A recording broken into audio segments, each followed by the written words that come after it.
तो hello guys, कैसे हो आप लोग सभी। आई होप करते हैं कि आप लोग सब बढ़िया होंगे। तो हम आ चुके हैं एक और न्यू मानवा को लेके। तो चलो बिना बकवास के इस न्यू मानवा को स्टार्ट करते हैं। तो एपिसोड के शुरुआत में हमें हेल का सीन दिखाया जाता है, जहां हमें हेल ब्रिज को देखते हैं। वहां के डेथ रिवर में बहुत से लोग डूब रहे होते हैं। किसी को तलवार से चुभाया जा रहा होता है और किसी को खोलते तेल में डाला जा रहा होता है। और फिर हमें हेल के किंग को दिखाया जाता है, जो बहुत बैडेस्ट लग रहा होता है और बोलता है मनुष्य अपने कर्मों को भुगतने के लिए हेल में जरूर आएगा और तुम्हें भी हमेशा हेल में ही रहना होगा। तभी अपना एमसी अचानक से घबराते हुए अपनी आंखें खोलता है और बोलता है मुझे फिर से वही सपना आया था।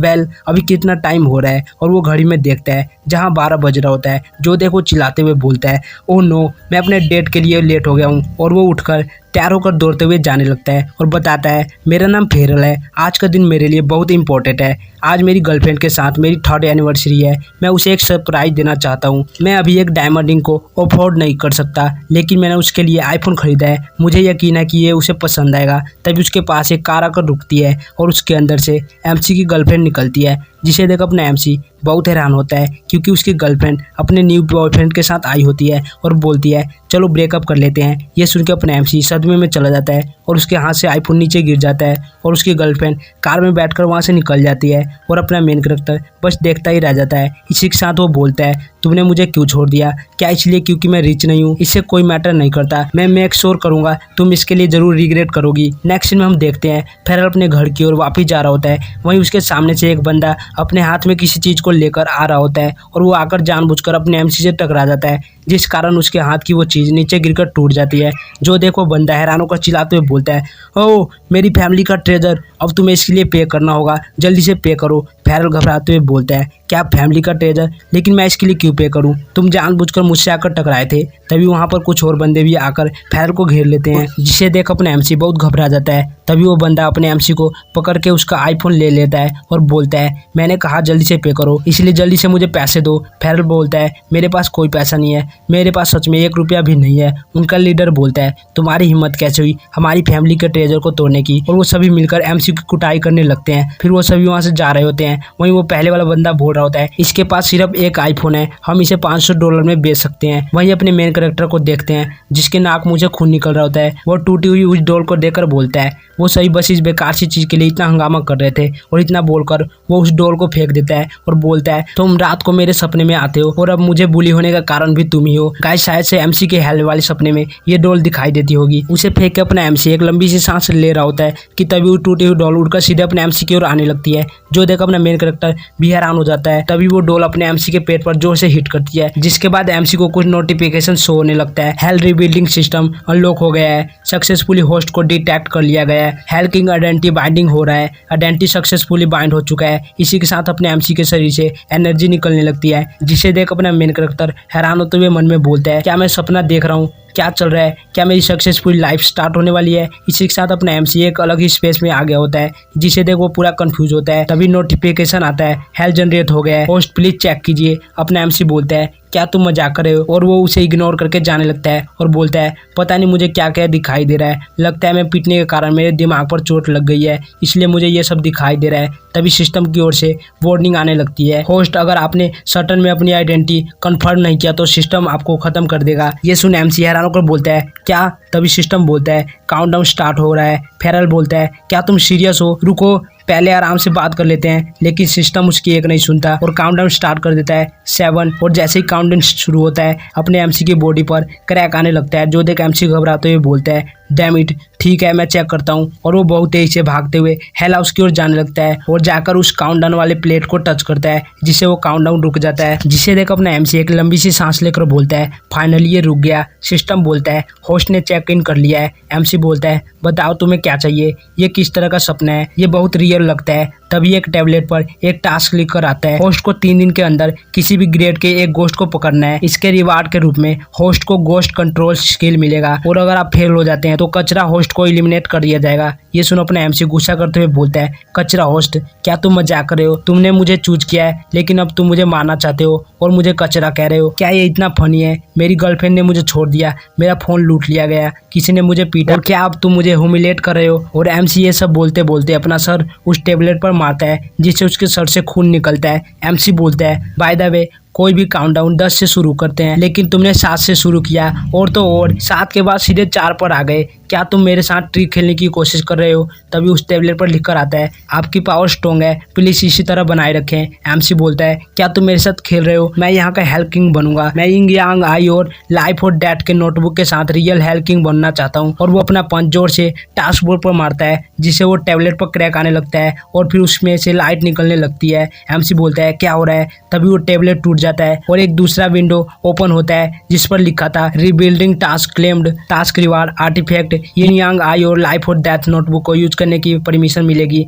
टास्क फेलियर में दूसरी लाइफ नहीं मिलेगी। एमसी बोलता है सेकंड लाइफ नहीं मिलेगी, ये बहुत क्रूअल है। जिसके बाद वहाँ एक पोर्टल ओपन होता है और अपना एमसी रियल वर्ल्ड में वापस आ जाता है और इधर उधर देखते हुए बोलता है क्या मैं अभी अभी एक सपना देख रहा था या फिर पीटने के बाद मुझे हेलुसिनेशन हो रहा है? रुको, मेरे पैर पर क्या है? और वो नीचे देखता है जहाँ एक गोश्त ने उसके पैर को पकड़ रखा होता है जिसे देख अपने एमसी की फटके चार हो जाती है। वो बोलता है ये क्या है? वहीं वो गोश्त ब्लश करते हुए एमसी की ओर देख रहा होता है। तभी अपने एमसी के नाक का पानी निकल के सीधे उस गोश्त के जीभ पर गिरता है जो देख अपने एमसी का पूरा मूड खराब हो जाता है। वो गुस्से से उसकी कुटाई कर देता है। तभी सिस्टम की ओर से नोटिफिकेशन आता है टास्क कंप्लीट। ये देख अपना एमसी बहुत हैरान हो जाता है और बोलता है क्या वो टास्क रियल था? लेकिन ये टास्क इतना सिंपल था। इसी के साथ वो गोश्त उठकर एमसी के पीछे जाकर छुप जाता है और किसी चीज से डर रहा होता है जो देख एमसी भी हैरान होकर बोलता है इसे क्या हुआ? ये इतना कांप क्यों रहा है? क्या ये डरा हुआ है? पर क्यों? क्या ये मुझसे डर रहा है? तभी उसे एक स्ट्रॉन्ग ओरा महसूस होता है जिसे सेंस कर एमसी हैरान होकर बोलता है ये फोर्स बहुत स्ट्रॉन्ग है। मैं भी क्या ये किसी गोश्त का ओरा हो सकता है? जिसके बाद एमसी और वो गोश्त उस ओरा का पीछा करने लगते हैं। एमसी बोलता है ये डायरेक्शन तो मेरे घर की तरफ का है।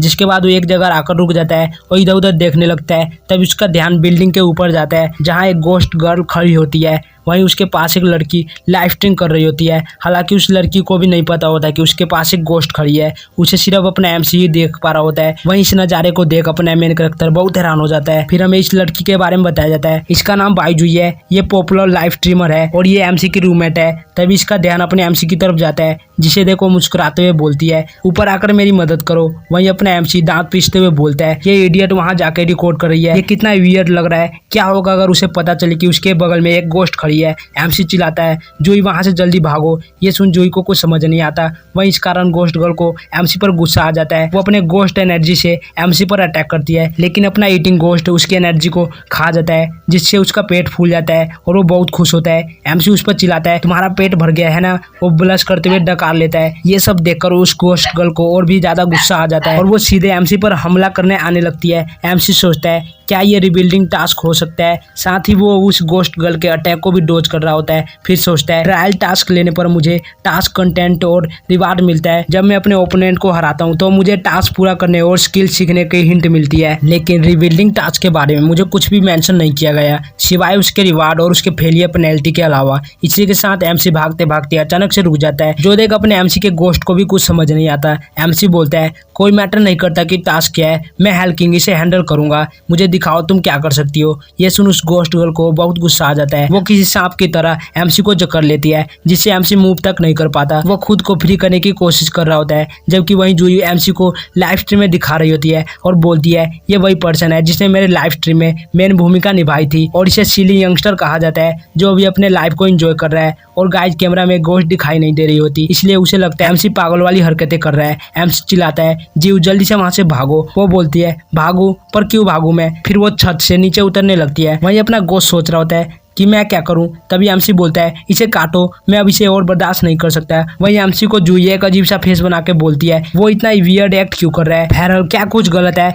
तुम्हें क्या हुआ है? एमसी उसको देखता है और जोर से चिल्लाता है यहाँ से जल्दी भागो। तभी अपने गोश्त के दिमाग की बत्ती जलती है और वो चमकती हुई आंखों से गोश्त गर्ल को देखता है और तेजी से गोश्त गर्ल के पास जाके उसके हाथ पर बाइट कर लेता है जिसके कारण वो गोश्त गर्ल डर से चिल्लाती है साथ ही अपने ओरा को रिलीज करती है जिसके प्रेशर से जूही दूर जाकर गिरती है और वहीं बेहोश हो जाती है। एमसी चिल्लाता है जूही बास्टर गोश्त मैं तुम्हें नहीं छोड़ूंगा और वो फ्री होने के लिए पूरा दम लगाता है। वहीं अपना गोश्त ब्लश करते हुए लार टपका रहा होता है। इसी के साथ वो गोश्त गर्ल की एनर्जी अब्जॉर्ब करने लगता है जिस कारण एमसी पर से उसकी ग्रिप ढीली पड़ जाती है। इस मौके का फायदा उठा के एमसी उससे फ्री हो जाता है और गोश्त गर्ल का हाथ पकड़ के जमीन पर पटक देता है। वहीं अपने गोश्त ने कुछ ज्यादा एनर्जी अब्जॉर्ब कर लिया होता है जिससे उसका पेट प्रेग्नेंट औरत की तरह फूल गया होता है और वो फुटबॉल की तरह उछलने लगता है। एमसी बोलता है क्या मैंने इसे हरा दिया? इसी के साथ एमसी ने उसके दोनों हाथों को पकड़ के रखा होता है और वो गोस्ट गर्ल चिल्लाते हुए बोल रही होती है, मैं तुझे टुकड़ों में काट दूंगी। एमसी मन में बोलता है, मैं किसी भी सूरत में इसे नहीं छोड़ सकता, जाओ ईटिंग गोस्ट, अब तुम्हारी बारी है।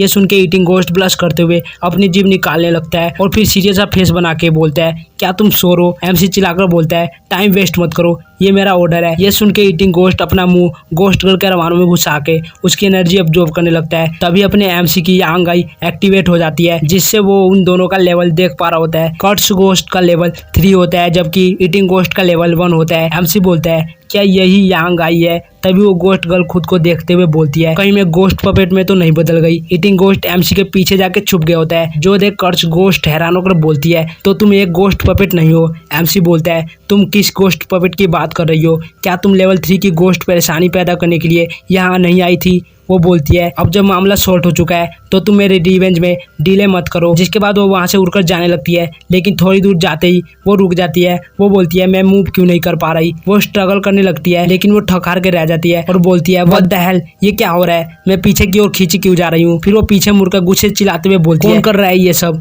क्योंकि वहाँ सिर्फ एमसी होता है, इसलिए इसको लगता है ये सब एमसी ही कर रहा है, इसलिए वो एमसी पर अटैक करने के लिए बढ़ने लगती है। वही एमसी सोच रहा होता है, टास्क कंप्लीट हो गया होगा, है ना? तभी उसका ध्यान कर्ट्स गोस्ट पर जाता है। कर्ट्स गोस्ट का अटैक एमसी के करीब आ चुका था, उसके पास डोज करने का समय नहीं था, इसलिए वो जूही को प्रोटेक्ट करने के लिए खुद आगे आ जाता है और उसका अटैक खुद पर लेता है। लेकिन जैसे ही कर्ट्स गोस्ट का अटैक एमसी से टकराता है, उसका हाथ बॉल की तरह बाउंस होकर पीछे हट जाता है, जो देख वो गोस्ट गर्ल बहुत कंफ्यूज होती है। वहीं एमसी ने अपनी आंखें बंद कर ली होती है और वो अपने मन में सोच रहा होता है, मैं जूही को हर्ट नहीं होने दे सकता। वहीं कर्ट्स गोस्ट बहुत हैरान होती है, वो बोलती है, मैं उसे मार क्यों नहीं पा रही? एमसी पीछे मुड़कर देखता है और बोलता है, लगता है सब ठीक है। तभी सिस्टम से नोटिफिकेशन आता है, रिबिल्डिंग टास्क अभी ऑनगोइंग है। इसका मतलब गाइज ये है कि जब तक रिबिल्डिंग टास्क कंप्लीट नहीं हो जाता तब तक कर्ट्स गोस्ट ना तो एमसी से दूर जा सकती है और ना ही एमसी को हर्ट कर सकती है। वहीं वो दोनों उस नोटिफिकेशन को देखने लगते हैं। एमसी सोचता है, मैंने किस चीज को मिस किया है जो ये टास्क अभी तक कंप्लीट नहीं हुआ है। वहीं वो कर्ट्स गोस्ट सिस्टम के नोटिफिकेशन को देखने के बाद बहुत हैरान होती है। वो एमसी से पूछती है, आखिरकार तुम हो कौन? एमसी बोलता है, मेरे पास टास्क कंप्लीट करके हेल किंग बनने के लिए लाइफ और डेथ के नोटबुक का यूज करने का राइट है। ये सुन के कर्ट्स गोस्ट बहुत हैरान होकर बोलती है, क्या हेल किंग? जिसके बाद हमें एमसी के कमरे का सीन दिखाया जाता है। वो बोलता है, मैंने फाइनली जीव को सुला दिया, मेरा काम खत्म हो गया। फिर वो सोफा पर बैठकर बोलता है, अगर तुम सिस्टम को देख सकती हो इसका मतलब तुम टास्क से रिलेटेड हो। कर्ट्स गोस्ट बोलती है, मैं हेल किंग से मिल गई इसलिए ये मेरा फेट होगा। हेल किंग आपको गॉड ने मेरा रिवेंज लेने में मेरी मदद करने और सही गलत का फैसला करने के लिए भेजा होगा, यही आपका मिशन होगा। एमसी बोलता है, हाँ हो भी सकता है, तुमने बहुत बार रिवेंज का जिक्र किया, आखिरकार अर्थ पर तुम्हारे साथ क्या हुआ था? वो बताती है, मेरा नाम जोई है, मैं मरने से पहले नॉर्मल यूनिवर्स की स्टूडेंट थी। मुझे नहीं पता कि उस कमीने ने मेरा पीछा क्यों किया, मेरे द्वारा उसे कई बार मना करने के बाद उसने मेरा रेप करके मार डाला। एमसी बोलता है, उस बास्टर का क्या नाम था? वो गुस्सा करते हुए बोलती है, उस बास्टर का नाम बेरियन है। ये सुन के एमसी ज्यादा कुछ रिएक्ट नहीं करता और वो आराम से सोफा पर लेट जाता है। ये देख कर्ट्स गोस्ट को बहुत गुस्सा आने लगता है। वो चिल्लाते हुए बोलती है, बास्टर्ड, मैं इसे हेल किंग के लिए अप्रूव नहीं करने वाली। फिर हमें अगले दिन का सीन दिखाया जाता है। जूही उठकर अंगड़ाई लेते हुए बोलती है, कल वो बेवकूफ लग रहा था लेकिन मुझे कुछ याद क्यों नहीं आ रहा। तभी बाहर से आवाज आती है, जूही तुम्हारा ब्रदर बेरियन आया है। ये सुन के वो खिड़की की ओर देखती है। वहीं बाहर बेरियन यूजी को प्रपोज करते हुए बोल रहा होता है, क्या तुम मुझसे शादी करने और मेरी वाइफ बनने के लिए तैयार हो? जूही खिड़की से देखते हुए बोल रही होती है, ये बास्टर फिर से आ गया, मुझे उस बास्टर से नहीं मिलना, मुझे मत पुकारो, मैं यहाँ पर नहीं हूँ। तभी बेरियन दरवाजे को नॉक करते हुए बोलता है, हे गर्ल, क्या तुम मुझसे लव करने से डर रही हो? ये सुन जूही बहुत घबरा जाती है और बोलती है, ऐसी डिस्कस्टिंग लाइन का यूज करना बंद करो, ठीक है? साथ ही तुम अभी सीढ़ियों से नीचे थे तो तुम अचानक से मेरे दरवाजे पर कैसे पहुंच गए? उनकी आवाजों को सुनकर एमसी की भी नींद खुल जाती है। वो उबासियां लेते हुए बोलता है, जू तुम इतनी सुबह सुबह क्या कर रही हो? उसे देख जूही हैरान होकर बोलती है, फैरल तुम अभी भी यहाँ पर क्या कर रहे हो? एमसी बोलता है, हम दोनों ने एक ही साथ कमरा किराए पर लिया है तो क्या मुझे घर पर देखना अजीब है? वो बोलती है, क्या तुमने नहीं सुना कि मैंने क्या कहा? मैं पूछ रही हूँ कि तुम काम पर क्यों नहीं गए? वो बोलता है, मैं कल अपनी जॉब और गर्लफ्रेंड दोनों को ही खो चुका हूँ, मैं फ्यूचर में ज्यादातर समय घर पर ही रहूंगा, क्या तुम्हें इससे कोई ऑब्जेक्शन है? तभी बेरियन दरवाजे पर नॉक करते हुए चिल्लाता है, जूही मैंने तुम्हारी आवाज सुनी, आके मेरे लिए दरवाजा खोलो। ये सुन के जूही एमसी का मुंह बंद करके चुप करवाते हुए बोलती है, अपनी आवाज नीचे रखो। उसकी इन हरकतों को देखकर एमसी को कुछ भी समझ नहीं आ रहा होता। तभी वो दरवाजा ओपन हो जाता है और बेरियन अंदर आके बोलता है, मैं बिना चाबी के अंदर आ गया, क्या तुम इससे सरप्राइज हो? तभी उसका ध्यान एमसी पर जाता है, जिसे देख वो गुस्से से चिल्लाकर बोलता है, कौन है ये पर्सन? वहीं वो दोनों एक दूसरे को इतना क्लोज देखकर ब्लश कर रहे होते हैं। एमसी जूही पर चिल्लाते हुए बोलता है, जूही हमने एक साथ मकान किराए पर लिया था, तुमने चाबी किसी और को क्यों दे दी? वो बोलती है,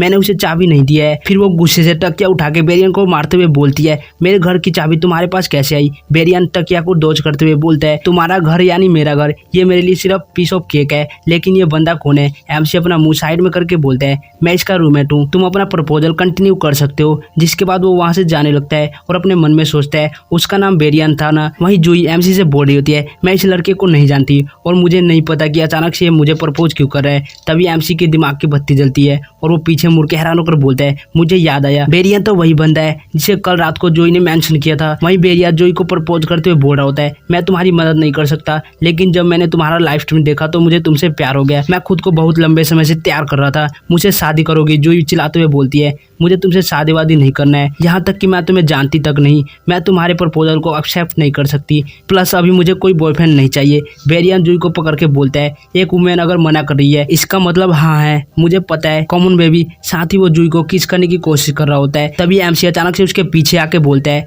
मैंने अभी तक तुम्हारा हिसाब किताब चुकता नहीं किया है, अभी हमारे पास हिसाब किताब चुकता करने का समय है। ये सुन बेरियन गुस्से से पीछे मुड़कर एमसी पर अटैक करते हुए बोलता है, साले तू है कौन? मैं जूही से बात कर रहा हूँ, तू बीच में बोलने वाला कौन होता है? जूही घबराते हुए बोलती है, फेरल केयरफुल रहना है। ये देख बेरियन को और भी ज्यादा गुस्सा आने लगता है। तभी अपने एमसी अपना पैर उठाता है और सीधे उसके गोटे पर मारता है और साथ ही बोलता है, क्या तुम्हें नहीं पता कि फाइट के बीच डिस्ट्रैक्ट होना नहीं चाहिए? वहीं बेरियन एमसी की लात खा के दूर जाके गिरता है। जो देख अपना एमसी अपने पैरों को देखकर हैरान होते हुए बोलता है, क्या मैं इतना पावरफुल हूँ? वहीं बेरियन अपने गोटों के दर्द को सह रहा होता है और बोलता है, तू साले बस मेरा इंतजार कर, मैं तुझे नहीं छोड़ूंगा। इतना बोलकर वो वहां से भाग जाता है, जिसे देख जूही बोलती है, फेरल वो चला गया, लेकिन अब तुम ट्रबल में पड़ने वाले हो। वहीं एमसी इसकी बातों पर ध्यान नहीं दे रहा होता और अभी भी अपने पैरों को देखकर हैरान होकर बोल रहा होता है, मैं इतना स्ट्रॉन्ग कब से बन गया? ये देख जूही गुस्सा करते हुए बोलती है, क्या तुम्हें नहीं पता ये कितना सीरियस मैटर है? वो सोचती है बेरियन एक अमीर फैमिली का बंदा है और उसके पास बहुत सारे बंदे हैं जिसकी मदद से वो एमसी को मरवा सकता है, और ये सब सोचकर जूही घबरा रही होती है।